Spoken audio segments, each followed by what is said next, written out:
10 years ago, they expelled their government. They fired their entire police force. No politicians are allowed in town. Welcome to Cheran, Michoacán.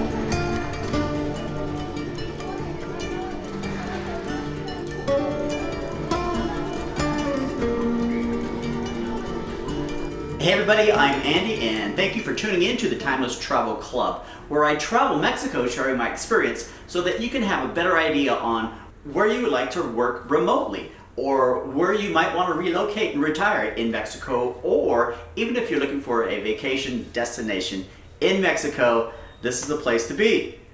Now, for those of you who follow my channel, you know how much I love Mexico, and more so, the Mexican people. Whether that be in a beach town, a colonial town, big city, or just a small pueblito, a small community where the story is sometimes more important than a large vacation destination. This is the case when I stumble upon the story of Cheran. Now, I discovered Cheran when I was sipping some mezcal in a local mezcaleria, a place that sells mezcal right down from my hotel.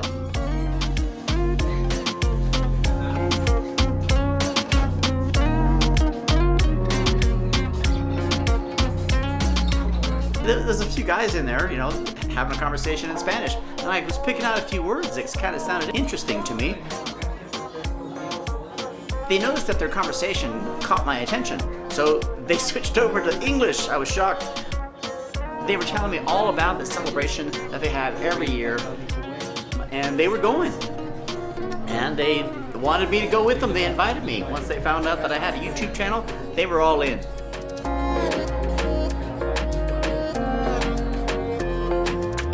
The plan was to pick me up at 10 o'clock. I told them I'd be waiting right outside my hotel room. 10 o'clock.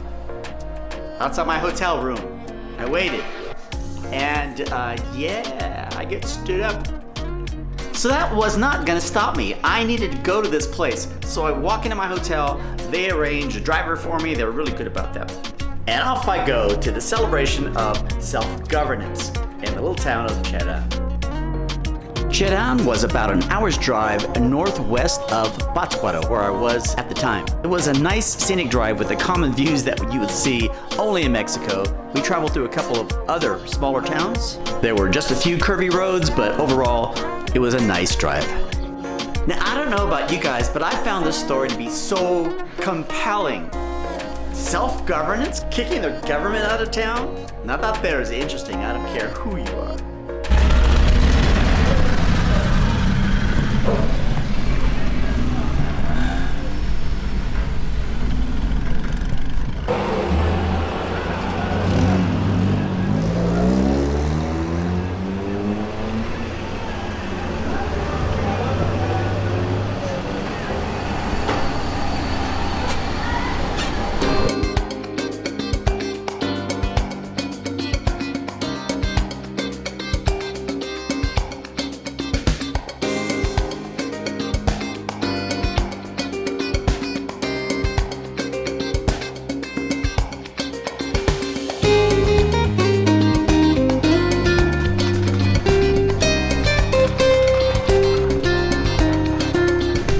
Folks, so I've arrived in Cheran, and business as usual here.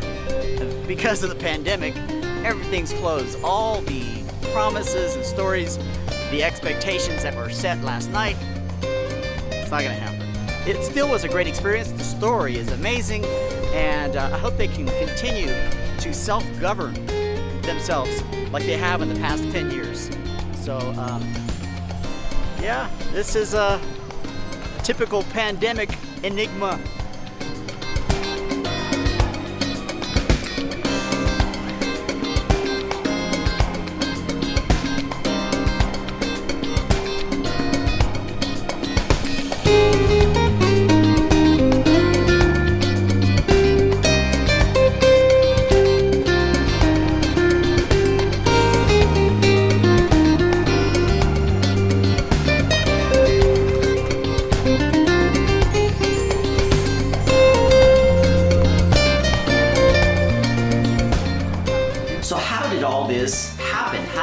about? Well, 10 years ago, it was because of the logging industry, and the cartel had moved in.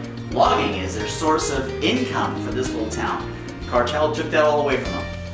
And when they started to fight back, the cartel started to burn the forest down. So the people of Cheran had lost about 70% of their livelihood. And it was the women that started the movement. They started the protest. They began ringing the church bell every time there was an injustice or a crime that wasn't really paid attention to by their existing government. So after they kicked out the mayor, the police force, removed all signs of anything political, you can't even have a bumper sticker. They reverted to their ancient government system. Purupecha, who I met during my hike to the volcano in my last video. There's the link. So the governing system of their ancestors requires each neighborhood to build a bonfire. The entire neighborhood gets together and they nominate their representative. Nobody goes in and says, I'd like to represent you. No, they nominate you. If you don't want to be nominated, it's tough. You are the chosen one. This election system occurs every 3 years. There's no campaigning allowed because they believe that campaigns are meant only to manipulate language, which I kind of agree that that's true. On election day, they gather the entire town and there's no ballots, there's no paperwork, there's nothing that you fill out, you don't choose, there's no chat. You line up, the entire line lines up in front of their representative, and there's a physical count. So there's no chance of election fraud because the person's sitting right in front of you. After the count is made, they present the Council of 12 and the celebration begins. And every year, whether there's an election or not, they celebrate on April 15th because this is the anniversary, the 10-year anniversary of this movement. So how do they get away with this? How does the government not come in and take over again? It is written in the Mexican Constitution that indigenous towns such as Cheran have specific independent rights. And Cheran has taken full advantage of their constitutional right. There is now a militia that enforces the law. These are not people from out of state, they're not sent from the army. These are local people, the people know the militia members, and during election day there are 3 checkpoints going in and out of the town to make sure that nobody's trying to come in and sell a political campaign or sneak in any contraband. As a result, there has been minimal crime. The most crime that they have to deal with, the militia, are bar fights.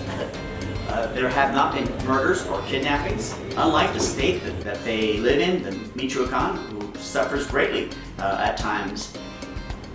The thing that Cheran is struggling with is they're having a hard time with unemployment and poverty. However, their citizens are completely safe, and their feeling is that is the baseline, that is the foundation of self-governing, and they're okay with that because they know the process will soon elevate everybody. So what do you think about this? I thought this was fascinating. I had to go. Even after being stood up, I had to go to Cheran. While it was unfortunate because this particular year, the year that I go, there is no celebration because of the pandemic. But I am so glad to have found Cheran and the Purupecha people. You know, these people are historically warriors.